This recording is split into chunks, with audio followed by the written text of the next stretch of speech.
ಯಾವುದೇ ವ್ಯಾಲ್ಯೂ ಇಲ್ಲ. ಇವತ್ತು ನನಗೆ ಅದರಿಂದ ಈಗ FA ರಾಘವೇಂದ್ರ ಅವ್ರ ಮನೆ ಪ್ರವೇಶ ಮಾಡಲಿಕ್ಕೆ ಅವಕಾಶ ಮಾಡಿಕೊಟ್ರೆ FA ರಾಘವೇಂದ್ರ ಅವರನ್ನು ಅಮಾನತು ಮಾಡಬೇಕು. ಆಮೇಲೆ ಇವರು ಯಾಕಂದರೆ ಸರ್ಕಾರಿ ಜಾಗದಲ್ಲಿ ಮನೆ ಮಾಡಿದ್ರಲ್ಲ, ಅದು ಡೆಮಾಲಿಷ್ ಆಗಲೇಬೇಕು. ಡೆಮಾಲಿಷ್ ಆಗೋಲ್ಲರಿಗೆ ನಾನು ನಿರಂತರವಾಗಿ ಹೋರಾಟ ಮಾಡೇ ಮಾಡ್ತೀನಿ. ಯಾಕಂದರೆ ಇವತ್ತಿನ ಈ ಧರಣಿಯಲ್ಲಿ ಅವರ FA ರಾಘವೇಂದ್ರ ಸಮೇತ ಅಮಾನತು ಮಾಡಲೇಬೇಕು ಅಂತೇಳಿ ಹೋರಾಟಕ್ಕೆ ಈ ಮುಖ್ಯನ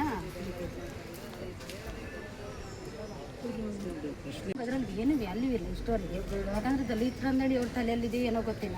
ದಲಿತರು ಹೋರಾಟಕ್ಕೆ ನಿಂತರೆ ಅವ್ರು ಅದರಲ್ಲಿ ನ್ಯಾಯ ಸಿಗೋಲ್ಲವ್ರಿಗೆ ಹೋರಾಟ ಮಾಡ್ತಾರೆ ಅಂತೇಳಿ ಅವ್ರಿಗೆ ಇವತ್ತು ನಾನು ತೋರಿಸ್ಬೇಕಂತೇಳಿ ಹೇಳ್ಕೊಂಡು ಈ ಹೋರಾಟ ಮಾಡ್ತಾಯಿದ್ದೀನಿ.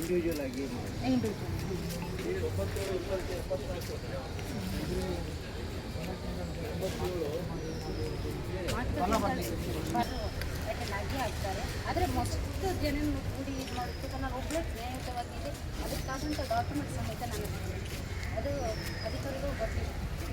ಯಾಕಂದರೆ ಅಷ್ಟು ಅವರಿಗೆ ಸಾಥ್ ಕೊಟ್ಟರೇನೆ ಹಾಗೆ ನಮ್ಮ ನ್ಯಾಯ ಏನಿದೆ, ನ್ಯಾಯಯುತವಾಗಿ ಹೋರಾಟ ಮಾಡಿದ ನನಗೋಸ್ಕರ ಆ ಜಾಗ ಬೇಕಂತಲೇ ನಾವು ಹೋರಾಟ ಮಾಡ್ತಿದ್ದಲ್ಲ.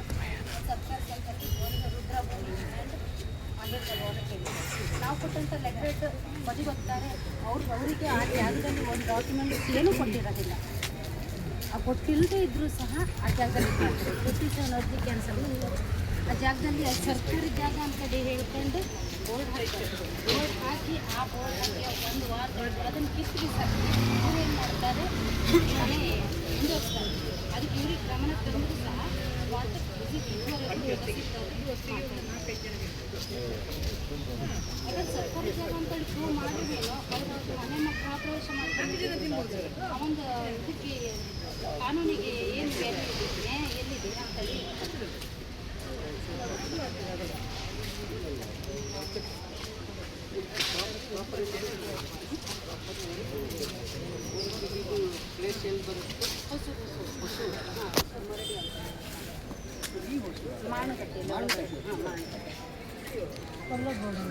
ಕೊಲ್ಲೂರಲ್ಲ, ಮಾಣಕಟ್ಟೆಯಲ್ಲಿ ಒಳಗಡೆ ಮತ್ತೆ ಕೆರಡಿಗೊಪ್ಪು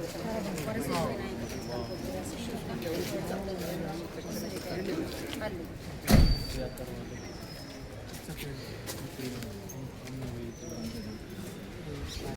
ಉತ್ತಮ ಸಂಸ್ಕಾರಯುತ ಶಿಕ್ಷಣದೊಂದಿಗೆ VSS English medium CBSE school Udupi Muddur.